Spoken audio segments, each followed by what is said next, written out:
royal family, for centuries representing the nation on the world stage. And when they put on the glitz, it's the kitchens that keep the cogs turning. An army can't fight on an empty stomach, and a monarch can't rule without having some food. It's the engine oil for the engine that is the British royal family. We open the door on life in the royal kitchens and get the inside scoop from the royal chefs. Working for the Queen was amazing. Cooking for kings and queens and presidents. They reveal the do's. Finger sandwiches, cut into 4, minus the crust. And don'ts.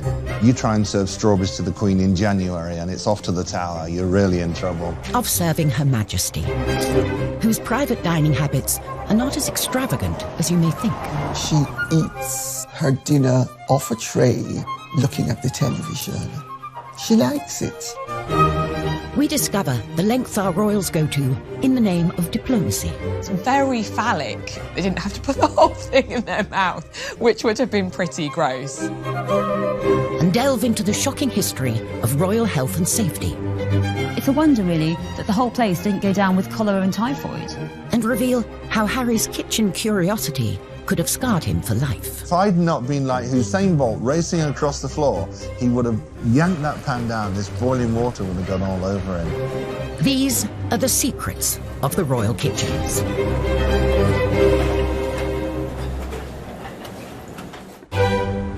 Buckingham Palace, the monarch's official HQ and hub of royal engagements. At its core is the kitchen. A well-oiled machine with the capacity to cater on a mind-boggling scale. Every year, the royal family cater for thousands and thousands of people, and just at Buckingham Palace alone, it's 50,000 people every year. They have this convening power. They bring people together. And a lot of the events at which they do that, food does play a key role. This dinner is always an opportunity for us to come together as friends. With so many mouths to feed, it's no surprise that the royal shopping bill is eye-watering. In 2018, the royal family spent £1.6 million on food. That food will be food for garden parties, will be food for guests who are visiting that the Queen is entertaining.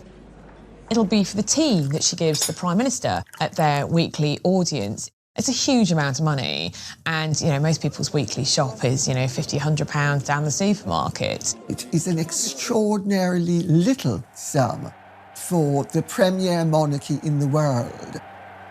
And for us to have spent so little money on food shows how completely efficient and streamlined Buckingham Palace and Windsor Castle have become.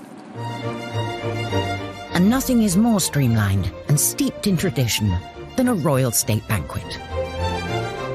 It's the highlight of any state visit of a visiting head of state to the UK. It's kind of the centrepiece, really. It's a very lavish affair, and preparations will start months before. A glittering state banquet, an occasion fit for the head of state of one of our closest allies. The Queen, of course, as head of state, has a hugely important role in a state visit and a state banquet. Unlike in the United States, the British head of state is not limited to 2 terms of 4 years. And the banquet is this incredibly sort of personal aspect of the visit to her. I certainly know that the Queen has personal involvement in the menu. She consulted and collaborates with her chefs. One of those chefs was Darren McCready, who worked in the royal kitchens for 11 years. Working for the Queen was amazing. Cooking for kings and queens and presidents. When the Queen was holding a state banquet, it was his job to create a menu for the VIP guests. The first thing they take into account is, are there any allergies? Do they not eat shellfish? Does the president not eat broccoli? It's to show the best of British, locally sourced, something that's quite fresh and quite light. They'd only use seasonal fruits in the summer, only use asparagus the right time of the year. Nothing really was imported. And if possible, something off the estate, maybe some salmon from Balmoral or some venison from Sandringham. That attention to detail is selling brand Britain.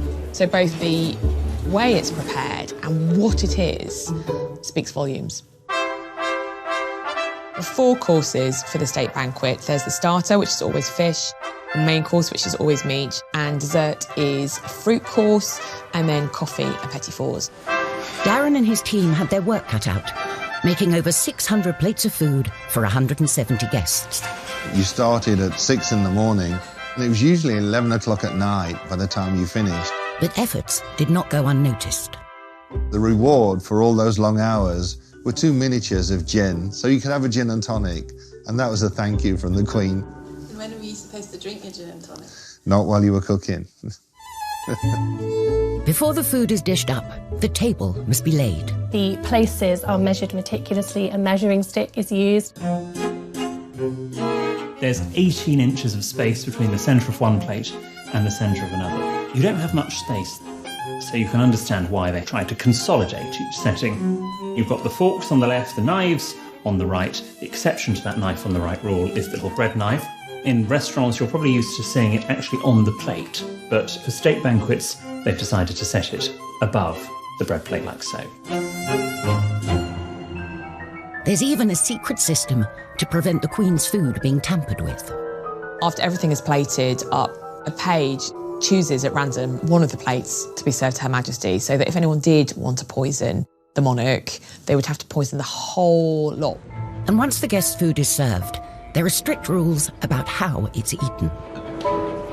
You do not sit down until the Queen sits down. When she starts eating, then you can start eating.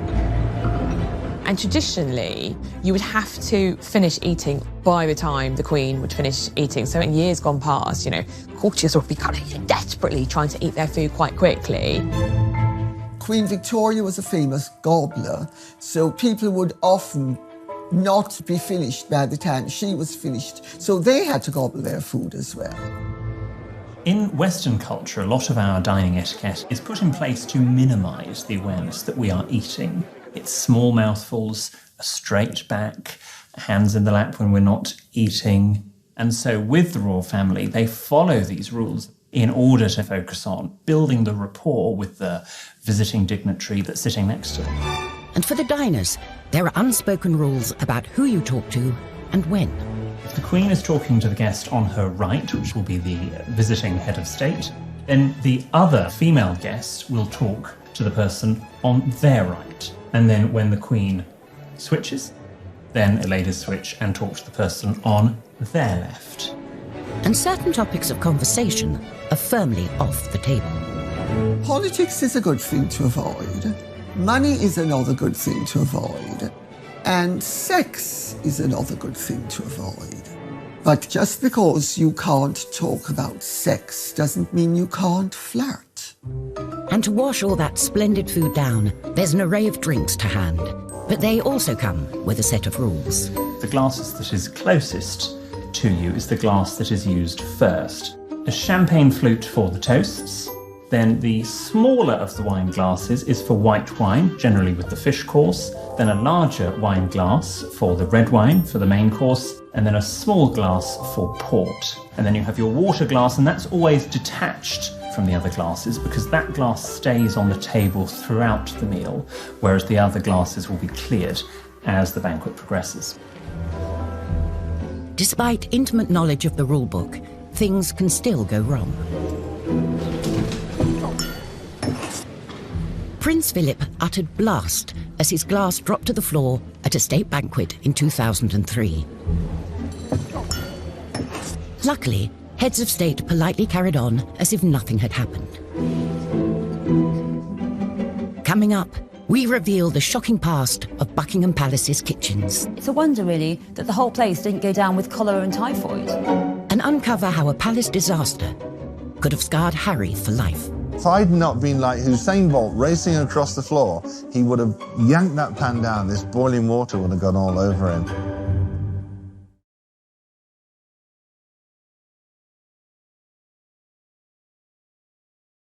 Kitchens are at the heart of the home, and Buckingham Palace is no exception.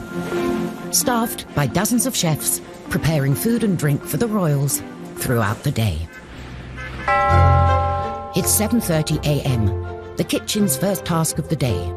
the royal cuppa. She only drinks Earl Grey, no milk, no sugar. The Queen doesn't make her own tea. She has a special coffee room. They make all the teas and coffees. But she would actually pour her own tea when she was eating breakfast on her own. All food created in the royal kitchens is overseen by the Queen. The Queen has a royal menu book that's completed by the chef, and the chef does 3 days menus, and that gives us enough time to get all the produce in and prepare it. And when the menu book goes up to the Queen, she puts a line through the dishes that she doesn't want. She has a HP pencil, and she'd tick one or add something that she would prefer. If she's out for dinner, she puts a line through the page, and if she's got guests coming, she'll put 2 or 3, so we know that she's entertaining. The Queen has particular tastes that a chef ignores at his peril. She knows what she likes, nothing too spicy, because she meets that many people. The last thing she wants, I can smell garlic in my breath, or last night's curry. The Queen doesn't eat garlic, and the Queen doesn't serve garlic, because the Queen is concerned that garlic clings to the being, and you can smell it on the breath. If food is offered out of season, heads will roll. You try and serve strawberries to the Queen in January and it's off to the tower, you're really in trouble. 9 a.m. and it's time for breakfast. Typical breakfast for the Queen would be in her own sitting room. She'd have some hot tea and then a bowl of cereals from a plastic Tupperware container. It might have been served on a silver tray in, lovely porcelain, but it was still kept in Tupperware containers, just like in anyone else's kitchen back at home. Prince Charles has a very particular breakfast routine as well. Whenever the Prince of Wales came to stay with the Queen, he always arrived with a hamper of his own produce, and in the kitchen we'd have jars of bottled plums from the Highgrove Garden. The instructions were to put 2 plums and a little juice into the bowl and send it in to him for breakfast. I'd send in 2 plums and he would take 1, so they'd come back out after breakfast and I'd put the other plum back into the jar and save it. So one morning I thought, okay, he only eats 1 for breakfast, so I just put 1 plum in the jar and sent it out into the dining room. And the footman came through and said, His Royal Highness said, can he have 2, please? So I had to keep sending 2 in every morning. This wholesome breakfast is a far cry from Queen Victoria's morning spread. It was famously elaborate. It included things like lamb chops, fowl, tongue, eggs, bacon, potatoes. She just went for it, and it's no surprise that she very possibly had digestive problems later in life. The current Queen is more likely to enjoy rich pickings at lunchtime, especially at Balmoral. Balmoral affords recreation as well as relaxation. Hunting, shooting and fishing. There's trout in the streams nearby and salmon at the right time of the year. And when they get a good catch, the kitchens spring into action, cooking a lunchtime dish of grilled fillet of salmon with a watercress sauce, one of the Queen's favourites. And royal chef Des Sweeney was the man to do it. The salmon would have been caught in the River Dee behind Balmoral. Des worked as the Queen's chef for 3 years. This is a smallish salmon. It's about £5 in weight. It's a bit of a go-to safe dish, one that the family enjoy, one that she likes to present to guests. The Queen's guests would fish for salmon. Staff were allowed to fish. If they caught one, they would offer it to the Queen, who would politely decline. So I've got a fillet off. These are pin bones. They're very, very small. And if you're doing a large amount of salmon for like a state banquet, it's a very tedious job. A few years ago, when the Queen Mother was alive, unfortunately she got a fishbone stuck in her throat. Traditionally, you swallow bread, and bread will take it down. But this day, it didn't work, so they had to get her to the hospital quite quickly, apparently. It wasn't me. So here I'm just taking the skin off the back of the salmon, and then we're just portioning it up. The Queen famously hates waste. From the tail ends, we'd make fish cakes that would go down to staff, or that would go to breakfast dish. The Queen eats very sensibly, really. Meals at a regular time. She doesn't have big meals, doesn't have late meals, and it's really good for your metabolism to live like that. So it's been filleted, lightly oiled, and I'm just going to grill it very simply We make a few portions, normally one spare, just in case the worst happens, we drop one, or the tray gets spilled, or something like that. The Queen is particular about sauces, so Days has to ensure it's totally lump-free. Generally the sauce has to be sort of processed so it's very fine, quite often it'll be strained. So for plating up, I'm going to use some Norfolk Samphire, just on the bottom, just gives it a little texture. So there you have, a grilled fillet of Balmoral salmon, watercress sauce, a light lunch fit for a Queen. So with the Queen's lunch sorted, it's time to feed the corgis. And it's anything but a dog's dinner. They had their own menu. One day lamb, one day chicken, one day beef. And we'd have to make sure that all of the meats we cut into very, very fine dice, a brunoise, so that there were no bones in there, because we couldn't have the royal corgis choking. It's 4 o'clock, and we can reveal the Queen's favourite form of refreshment. The absolute sacrosanct part of the Queen's day, she loves afternoon tea. Can I just have a little milk? And actually, I think it's very instructive that when Meghan, Duchess of Sussex, first met the Queen, it was at afternoon tea at Buckingham Palace. Drinking tea as a social ritual has a long-standing royal connection. Catherine of Braganza, wife of King Charles II, brought tea to England from her native Portugal. She drank it daily, and fashionable upper-class ladies flocked to copy her habit. Nowadays, tea drinking, often accompanied by some delicious tidbits, remains a traditional afternoon treat for the royals. Finger sandwiches, so that'd be cucumber, smoked salmon, cream cheese, cut into 4, minus the crust. And then you turn them on the edge and you cut the edge off. So they look like little 50p pieces. And that was how they're presented. Scones every day and some sort of small cake. The Queen does have a sweet tooth, anything with chocolate in. She particularly likes a chocolate biscuit cake, which is made with McVitie's biscuits. And quite a sweet nod in time spent with his granny. Prince William, actually, for his second wedding cake, chose a chocolate biscuit cake to be served alongside the official kind of fruit cake that he had when he got married to Kate, because he remembered this chocolate biscuit cake from having tea with his granny. Even when it comes to sweet treats, the corgis are not left out. She'll often take one of the scones and just crumble it onto the carpet so that her royal corgis can enjoy afternoon tea with her. Another royal who's reported to enjoy an afternoon tidbit is Prince Charles, although he is said to have rather precise requests. There's a great story about how he likes his eggs at 4 minutes exactly. So the kitchen staff frequently has several pots of eggs boiling, so that when he does come in after a day's hunt, there's one egg that's been boiled at precisely 4 minutes that he would like to eat. His head of communications has absolutely denied this story. Often when we hear stories about lavish demands from the royals, sometimes staff are anticipating what the royal might want. He might not even know that there were, 4 different pans of water on the boil with all these eggs being prepared just in case. 7 p.m, it's gin o'clock. When you are the head of state of 16 countries, you might feel the need for a stiff drink. A drink was gin and Dubonnet. On a big function, there would always be gin and Dubonnet on most of the trays, just in case. You should have to put a hand up and say, "Can I get a drink, please?" When she's off duty, there is reportedly one element of the Queen's private dining that may feel familiar to many of us. She eats her dinner off a tray, looking at the television. She likes it.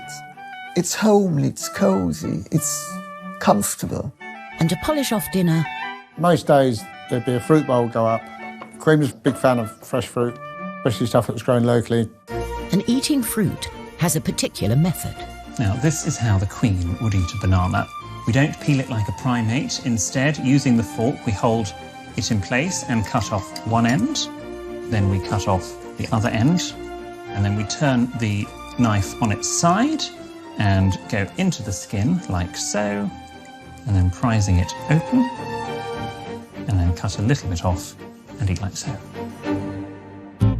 But there are times when the royals need to pop out for a treat that really hits the spot. the best thing I've eaten for a very long time. Can I pause you on that? Absolutely perfect. Fast foods were also tempting for the royal princess. William and Harry, they loved pizzas, burgers. They loved me to cook them burgers. I remember coming into work one morning and Nanny had asked for roasted chicken and she wanted lots of green vegetables served with it too. Well, I think William or Harry must have looked at the menu and thought, we don't want that. When I came in the evening, there was a note on my desk and it said, Darren, please give the boys pizza for dinner tonight, signed Jess. I looked at it and thought, why is this in the writing of a 5-year-old? And then I realised who'd written it. They actually got the roasted chicken. I was scared of the nanny. The boys' love of food nearly got one of them into serious trouble. I was cooking spaghetti bolognese for them. I had a big pan of water on the stove. And Prince Harry came over and I just happened to turn and look and he put his hand up on the pan and said, what's in here? And if I'd not been like Usain Bolt racing across the floor, he would have yanked that pan down. This boiling water would have gone all over him. Oh, that was a scary day. The modern royal kitchen is hot on health and safety, but that wasn't always the case. Kate Williams has come to the National Archives to expose a shocking state of affairs. When Victoria turned 18, she became Queen and moved from Kensington Palace to Buckingham Palace. But Buckingham Palace had been neglected for 7 years, and almost immediately after the Queen moved in, there started to be complaints about the unholy stink. An investigative scientist was put on the case. What I've got here is this amazing report that was made by Dr. Leon Playfair in 1845. He says that what he's been asked to do is look into the evil complained of and ascertaining the causes which vitiate the air in that building. As he says here, the smells in the palace are so powerful as to produce nausea and feelings of sickness. And I think there had been some perception that perhaps it was the fires or the gas lights that had caused this horrible atmosphere. No, he said, the main evil is the kitchen. He says, I'm reminding you that one of the largest sewers in the world runs unfortunately through the precincts of the palace. Actually, it ran under the kitchens, and I'm afraid to say it was also leaking. So the sewage was coming through the kitchen floor. If this wasn't bad enough, there are a lot of unsanitary practices in the kitchens, including piling up the rubbish in the dustbins, which were, he says, filled with garbage of a very bad description. And next to them were urinals for the use of the male servants without a flow of water. You can't flush them. And actually, he's really quite rude about the palace. He says, I could not have believed it credible that such an extraordinary instance of scientific ignorance existed in any building in the present day. He cannot believe it.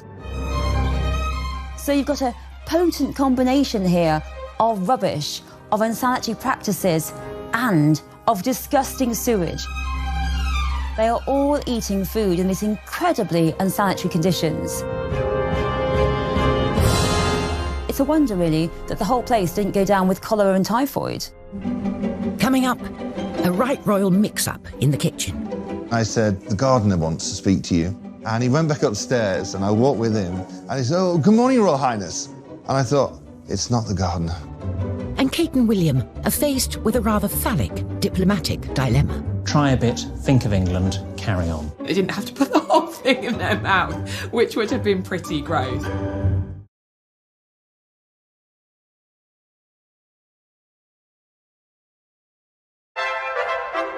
If you want to discover what's in the royal kitchen cupboards, look no further than the list of warrant holders. Royal warrants are essentially a mark of recognition to businesses that have supplied goods or services to either the Queen, the Duke of Edinburgh, or the Prince of Wales. More than 100 of them are food and drink businesses. Everything from companies who make baked beans, fishmongers, to champagne producers. Kellogg's has a royal warrant, Schweppes has a royal warrant, Cadbury's. Fortnum & Mason has been filling the royal shopping trolley since the 18th century. They say that Fortnum & Mason is the royal grocer. It was the sweet stall that was a focus for the duchesses. Can I have a cherry? Yeah, of course, please. It's not to be confused with freebies. The royal warrant recipients are not necessarily providing free swag to the royal family. They're just preferred suppliers. And brands need to have supplied a royal household for 5 years. Then they can upgrade their packaging. When a business is granted a royal warrant, that allows them the opportunity to display a royal coat of arms on their packaging. Obviously, that's a huge accolade. But like all of us, royal tastes can change. Sometimes royal warrants can be revoked just because the royals have decided that they've gone off something. So Carr's Water Biscuits, which used to supply cheese biscuits to the royal family, they reapplied for their warrant and it wasn't granted because the royals had just gone off them. Down the road from the Queen's Scottish residence, Balmoral, is a company that has been supplying the monarchy for generations. A whisky distillery, first granted a warrant by Prince Albert in 1848. On a recent visit, Prince Charles got stuck in, checking the goods were still worthy of this honour. We just dropped and then we were getting apples and pears, particularly tin pears.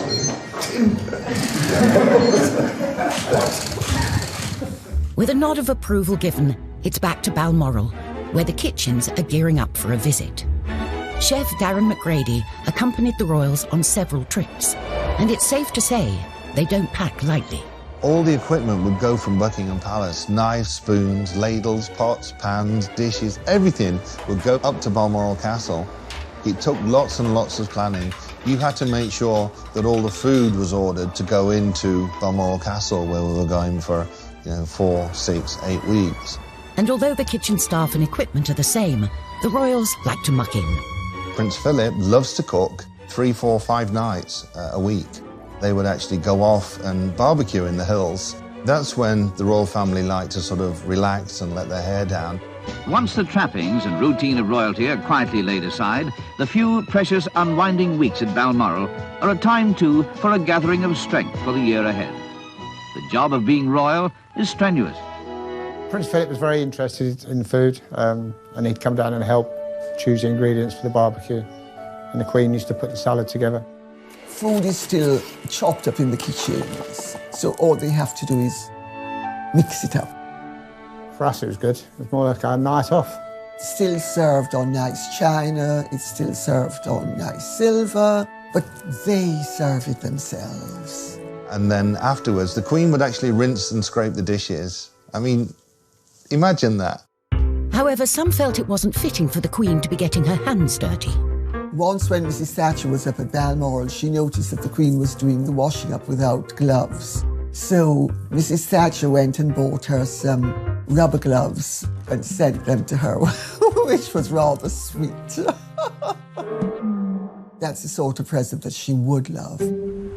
It wasn't just gifts that arrived unexpectedly. I was in the kitchen, I was on my own in there. And this old man walked in. And he was wearing tatty old clothes and he'd got this cardigan on with the arms all worn out. And he said, "Where's the chef?" And I said, "I'll just get him for you, sir." And I went down and found the head chef and I said, "The gardener wants to speak to you." And he went back upstairs and I walked with him. And he said, "Oh, good morning, Royal Highness." And I thought, it's not the gardener, it's Prince Philip. The kitchens also play a key part in royal travel. Between 1954 and 1997, the royal yacht Britannia took the royals all over the world. The royal yacht Britannia arrives at Monrovia in the African Republic of Liberia with Queen Elizabeth, who is winding up her tour of African nations. On board, the Queen hosted politicians and dignitaries. And for the chefs, logistics were at the top of the menu. The food had to be sent down to Portsmouth where it could be loaded onto Britannia and put in the freezers. And by the time we flew out with all the fresh produce, we were there, we were planned and we were ready to cook. But cooking on a ship has its own challenges. You're in a confined space, the kitchen's not very big, you don't know where anything is. There was a lot of people, a lot of dignitaries, a lot of VIPs, a lot of security. A lot of them would come through the galley. So you'd be cooking away, and next thing there's more people walking through, and it's like, is he working in the kitchen or is he VIP? I don't know what he is. For a royal chef, the show must go on, come hell or high water. We were sailing into a storm. I put chocolate souffle on the menu, and that was a big mistake. It'd gotten around to my course. I put the soufflés into the oven, and I went outside, and the storms were getting worse. I came back inside, looked at the soufflés, and they were rocking around in the bowl. I just went outside, threw up over the side of Britannia. Oh. Sometimes it was so bad, the Queen would helicopter off and fly ahead, and it was like, okay, it's going to be rough. And of course, Prince Philip loved it. Yay, let's go, because he used to be a sailor.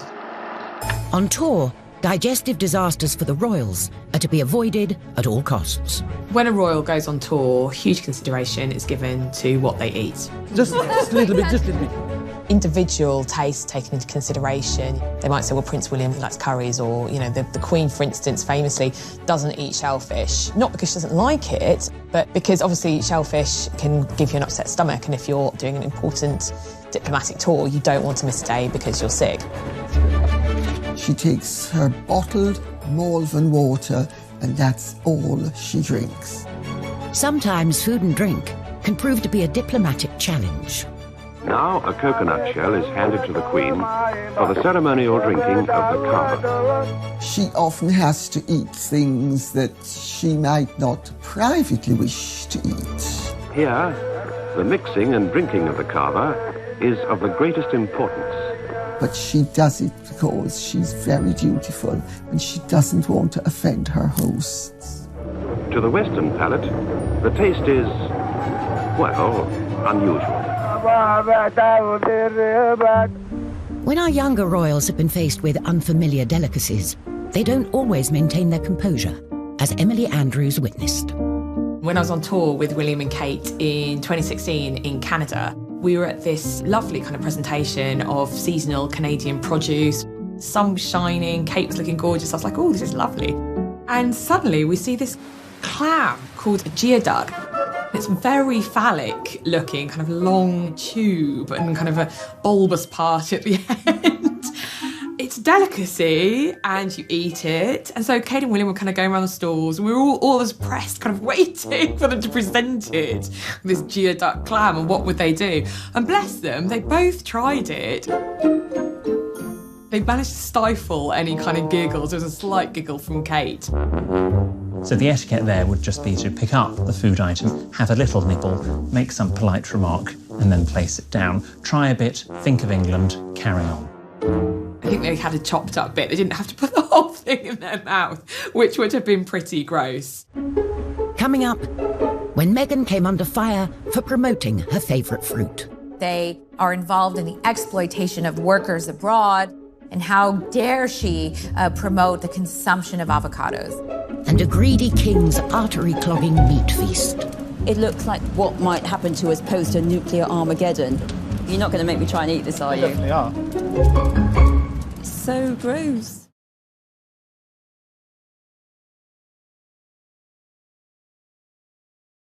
Whether it's hosting a state banquet or barbecuing in Balmoral, the royal requirements are the same. Produce must be locally sourced and sustainable. It's an attitude that now seems surprisingly modern. They were long into seasonal food, long before high street, supermarkets, restaurants, because they understood the produce and where it came from. For Prince Charles, this interest in how food was grown became a passion. He introduced organic food into all the royal palaces. I mean, apparently he used to set up at Sandringham kind of literally with armfuls of organic produce from Highgrove, his personal house in Gloucestershire, and Prince Philip was like, what's this? So Charles's kind of, funny little habits. Prince Charles is notorious in country house circles for when he comes to stay, he often brings his own food. Not everybody thinks it's a good thing to do, but people put up with it. It's one of his eccentricities. Prince Charles was mercilessly mocked when he professed his love of organic food. He believed and saw very early on the damage that pesticides could cause. Organic farming delivers the highest quality, best tasting food produced without artificial chemicals or genetic modification.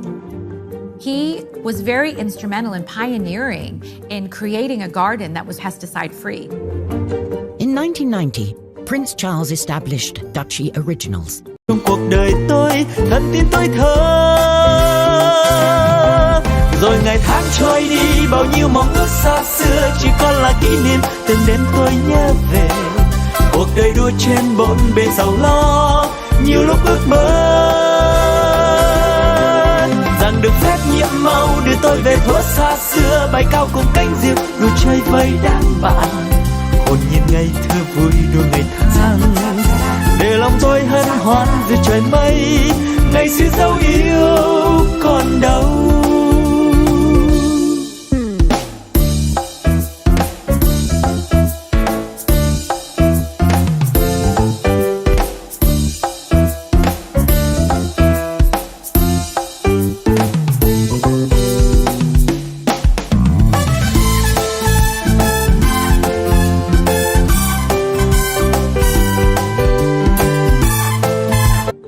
Through which to sell organic produce grown on his Highgrove estate.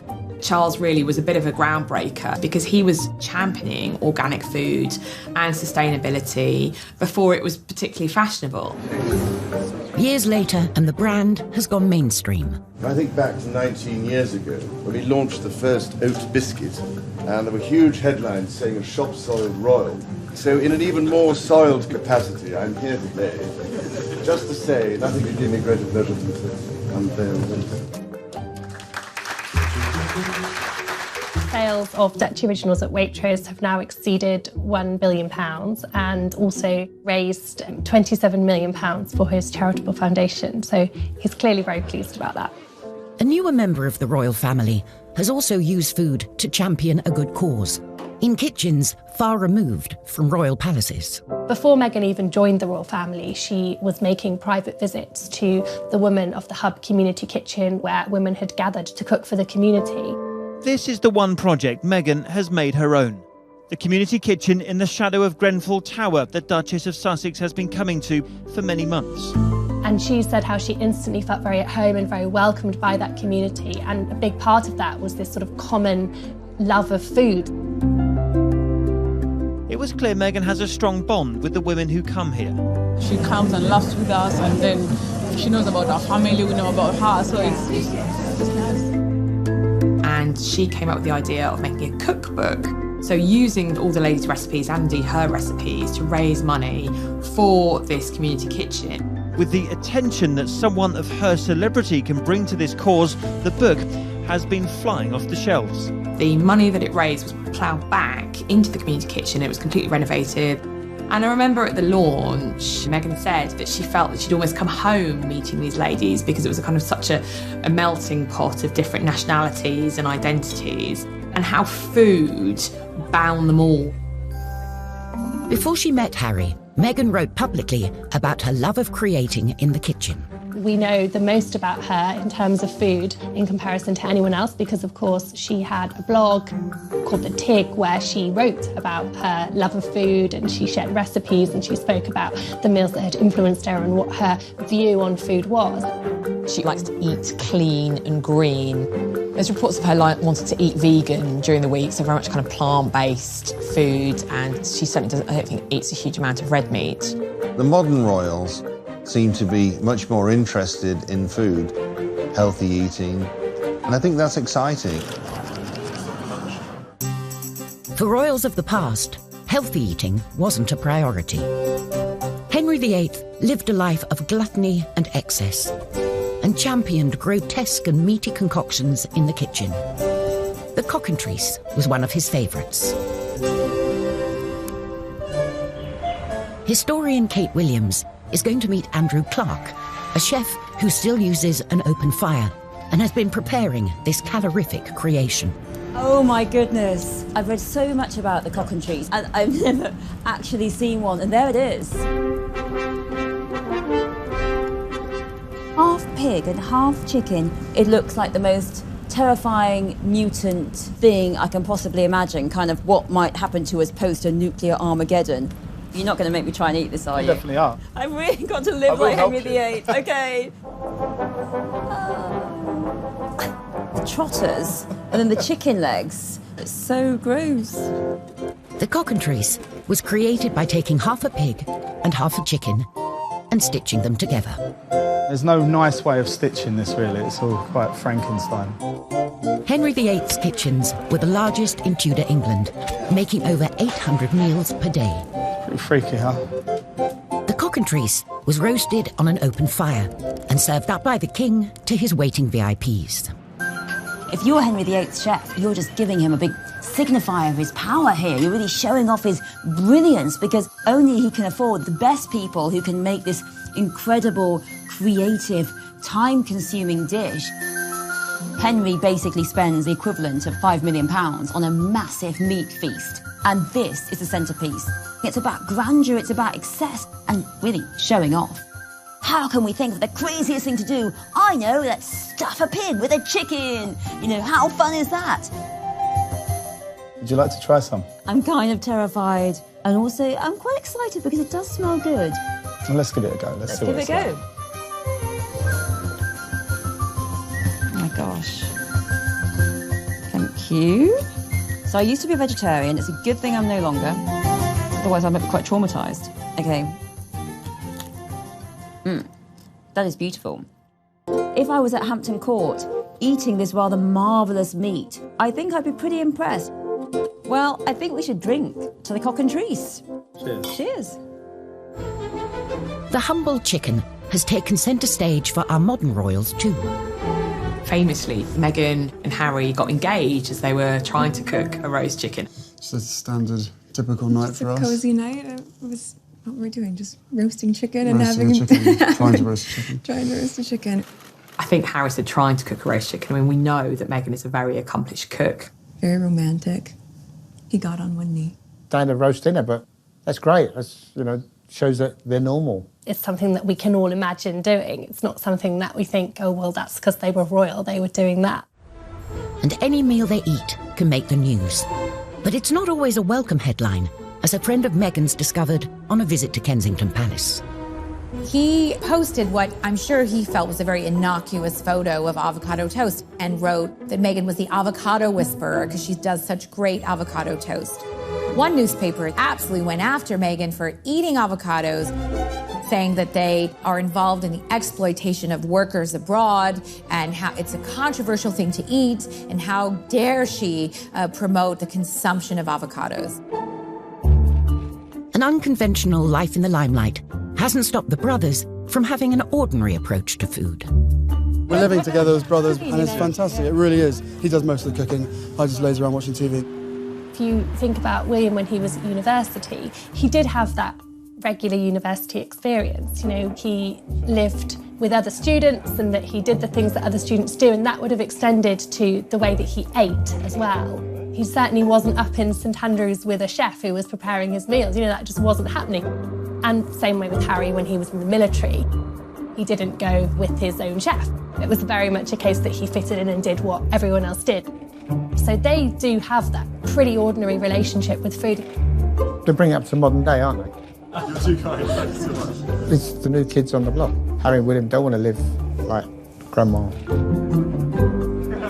When William and Kate had apartment 1A at Kensington Palace renovated, they famously had 2 kitchens put in. One kitchen for them to use personally and also a professional kitchen for hosting events at Kensington Palace. Kate in the papers was dubbed 2 Kitchens Kate. I've had conversations with her about how much she loves to cook, and she certainly likes to cook for the kiddies. When faced with a baking challenge, Kate can definitely rise to the occasion.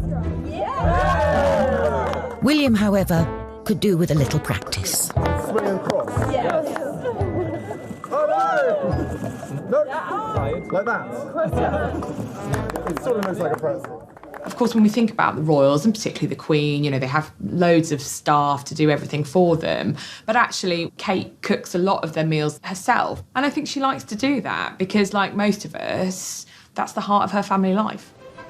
Whatever the royal family eat and wherever they are, the eyes of the world are watching. They are very much on display, and every engagement that they do, they are watched very closely. We might have to come down there for lunch.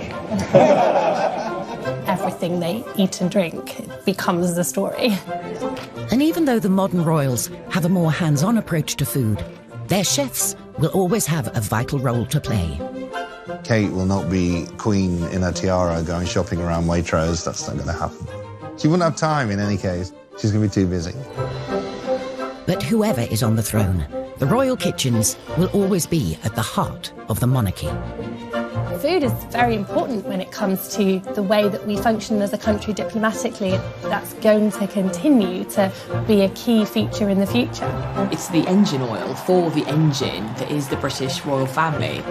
An army can't fight on an empty stomach, and a monarch can't rule without having some food.